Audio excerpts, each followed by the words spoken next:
Hey guys, I'm Anna, and today I'm going to show you how to log into your Choice Hotels account. This video is going to be a step-by-step tutorial. So, if you follow along, by the end of this video, you'll be able to log into your Choice Hotels account. So first of all, you need to open up a browser on your device, and then type in choicehotels.com in the URL bar at the top, and then hit enter. It'll take a bit to load up the website. And once you're on this webpage, click on this login button right over here. A pop-up will come up. Over here, you simply need to enter in your Choice Hotels account login credentials.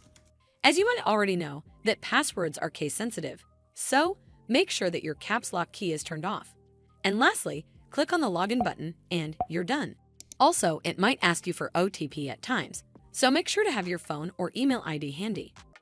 Well, that's how you log into your Choice Hotels account. I hope you found this video helpful, and if you did, make sure you give it a thumbs up to see more videos like this, and don't forget to hit that subscribe button. We'll see you in the next one.